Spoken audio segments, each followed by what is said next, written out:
Like many of you, I'm a multi-platform gamer. And growing up, I never really had to worry about the consoles or any of my consoles collecting dust because I had all the time in the world just to play. But now, I'm an adult. I got a job, skills, bills, and responsibilities. And with that, I've started noticing something.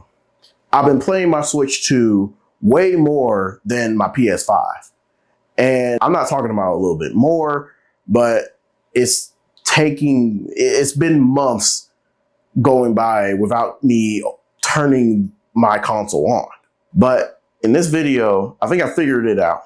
So I want to discuss why I've been turning more towards my Switch 2 than my PS5. And I think a lot of you may be thinking the same way, but can't put it into words yet. What is good, y'all? It is TheYoungKingKen, and today we are going to be talking about the PlayStation 5, and specifically why I have not touched this thing in months, and I've been gravitating towards the Switch 2. So to get started, there are plenty of reasons for this, but the biggest one that I like to discuss first, it's not that the PS5 is a bad console or anything. I really like playing my PS5, but it's a hard console to start. Think about it. With my Switch 2, I pick it up, hit the power button, and I can play from practically anywhere, from my couch, my bed, my living room, outdoors, wherever. With the PS5, I'm kind of stationary in a room. It almost makes me believe that I have to be mentally committed and taking some real time to sit down and enjoy the greatness that is the PS5. So if I wanted to move to another room, that means I have to unplug everything from the console and then bring it over to the other room. Here's the thing that nobody really talks about. As an adult, convenience matters more than graphics. And especially now that we've kind of hit that plateau in this generation where gameplay matters a whole lot more and has a lot more weight than just graphics. Nowadays, I don't always need the prettiest looking game.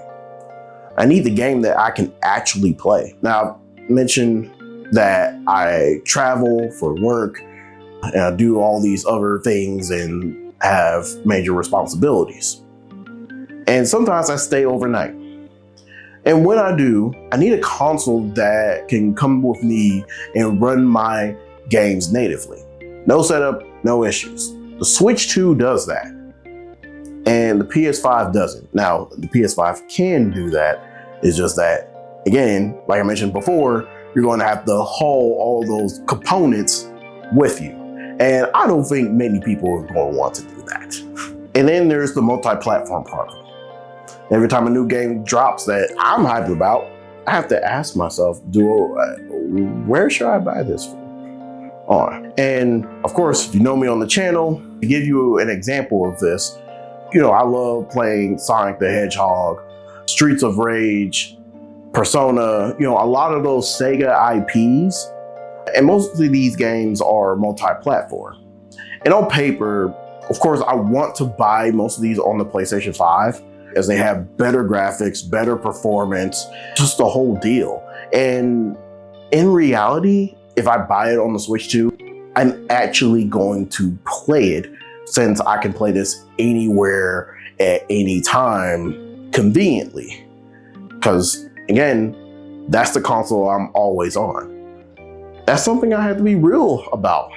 A game running at 30 FPS that I can actually play be better for me than a game running at 60 FPS that I can never even start. And that's just my personal experience, because on paper, that statement right does not make sense.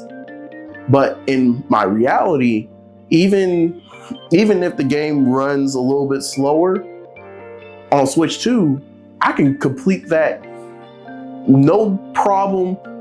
Maybe, to obviously taking some time, versus on a PS5 where I can only play it, once I get back from work, or if I'm on a work trip or something like that. It's just the facts. Now, I already know what some of y'all are going to be thinking. But Ken, the PlayStation 5 already has a handheld in the PlayStation Portal. And it's nice that you mentioned it, because I want to talk about this thing for a little bit. I want to talk about this thing for a little bit. This thing is around $200. Now, I haven't checked any of the inflated prices. Maybe the price may have been inflated, who knows? But I got it at $200. It's a cloud-based system, which means it requires a dedicated internet connection. And I mean dedicated, a good one. Capiche? The internet really needs to be good for this thing to work. And in my experience traveling with the PlayStation Portal, it hasn't been the most smooth of the time. Well, I tried to play it where I'm at a cafe or restaurant, library or whatever. It is not going to work. The spotty internet connection that most likely everybody's using, this thing ain't gonna work. Most of the time I'm playing my PlayStation Portal from my living room or my bedroom. And when my connection wants to work, the PlayStation Portal is really good. Like, it is amazing. I thought I had the best internet connection in the world, but the PS Portal definitely humbled me. And then probably after a while, I deal with buffering issues. And of course, with a cloud-based system, there's gonna be input lag. So good luck playing, your fighting games online. Good luck playing your Call of Duties, or if you're playing some type of multiplayer game online.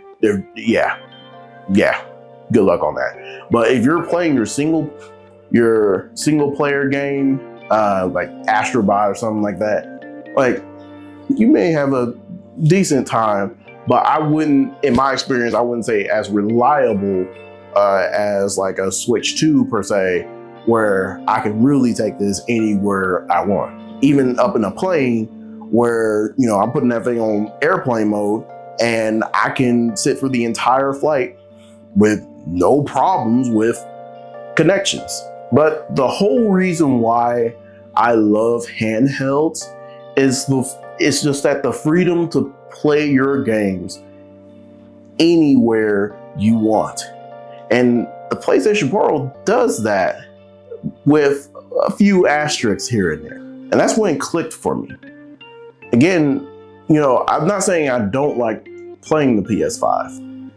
It was just that my style of play changed in accordance to my life and how I was moving. I don't get too many more of those long open-ended gaming sessions. And I mean, aside from the streams and stuff, and I got links to those and the highlights on my channel, so go ahead and check that out after this video.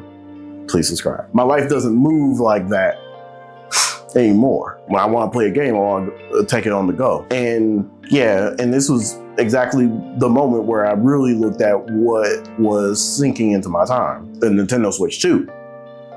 And I wouldn't be surprised, and I don't have handhelds like the Steam Deck or the Xbox ROG Ally, but I imagine it would be the same story as such. And it's really with that is what I realized Sony was missing. A real dedicated handheld, not no cloud-based internet only BS.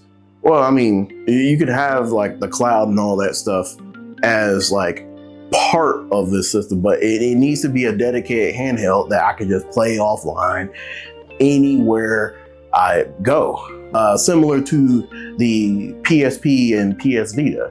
And even though people say that the PS Vita failed, it was ahead of its time. If it would have launched today, in today's era, I think it would be very successful.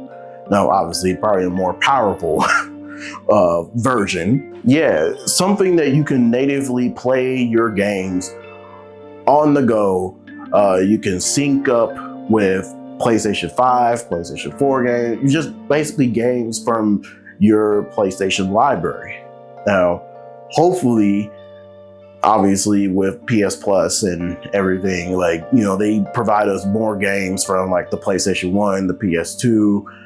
I mean, obviously this would be a good moment to include a lot of those PSP, PS Vita games here and there. And it's all this because, you know, back when I had the PSP, and back in that era, like, you had the GameCube, you had the Nintendo Wii, you even had the Nintendo DS.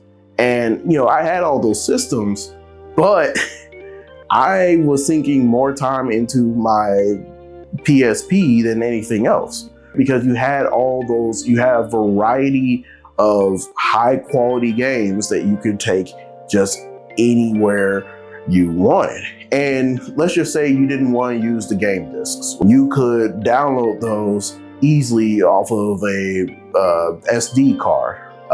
And the personalization of the PSP, you really felt like this is yours. This is a one-of-a-kind portable console. I bet a lot of y'all feel the same way.